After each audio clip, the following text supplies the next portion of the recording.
അതെ, ഓണം എല്ലാം കഴിഞ്ഞ് ചോറും കറിയും കഴിച്ച് മടുത്തിരിക്കുകയാണോ നിങ്ങൾ?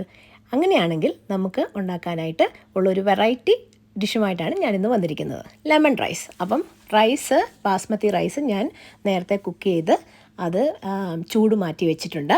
ഇനിയും ഒരു പാനിലേക്ക് വെജിറ്റബിൾ ഓയിൽ ഒഴിക്കുക, കടുകിടുക, ചെറുതായിട്ട് അരിഞ്ഞു വെച്ച ഉള്ളി, പച്ചമുളക് ഒരു 3-4 എണ്ണം, ഇഞ്ചി, കരിവേപ്പില, പിന്നെ വറ്റൽമുളകുണ്ടെങ്കിൽ അതും ഇടാവുന്നതാണ്. ഇതെല്ലാം കൂടി ഇട്ട് നല്ലതുപോലെ വഴറ്റിയെടുക്കുക. കുറച്ച് ഉപ്പും കൂടെ ചേർത്ത് കഴിഞ്ഞാൽ പെട്ടെന്ന് വഴന്ന് വരും. ഇനിയും അതിലേക്ക് ഒരു 1/4 ടീസ്പൂൺ മഞ്ഞൾപ്പൊടി ഇടുക. മഞ്ഞൾപ്പൊടി ഇട്ട് കഴിഞ്ഞതിന് ശേഷം അതൊന്ന് മൂത്തതിന് ശേഷം നമുക്ക് നമ്മൾ കുക്ക് ചെയ്ത് വെച്ചിരിക്കുന്ന റൈസ് ഇടുക. റൈസ് ഇട്ടിട്ട് ചെറിയ തീയിലിട്ട് വേണം ഇത് ചെറുതായിട്ട് ഇളക്കണം. ഒത്തിരി വല്ലാതെ മിക്സ് ചെയ്യല്ല, വളരെ സോഫ്റ്റായിട്ട് മിക്സ് ചെയ്യണം. അപ്പോൾ അല്ലാതെ റൈസെല്ലാം പൊടിഞ്ഞു പോകും.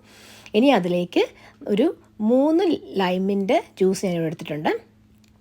ഇനിയും ഇതിലേക്ക് നിങ്ങൾക്ക് ഇഷ്ടമാണെന്നുണ്ടെങ്കിൽ കടല ഇടാവുന്നതാണ്.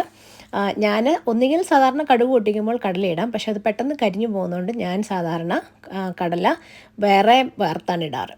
അപ്പം അങ്ങനെ ഇതെല്ലാം കൂടെ മിക്സ് ചെയ്ത് കഴിഞ്ഞാൽ നമ്മളുടെ ലെമൺ റൈസ് റെഡി. അപ്പോൾ എല്ലാവരും ട്രൈ ചെയ്ത് നോക്കുക. ഇഷ്ടപ്പെട്ടാൽ ലൈക്ക് ചെയ്യുക, സബ്സ്ക്രൈബ് ചെയ്യുക. See you all later.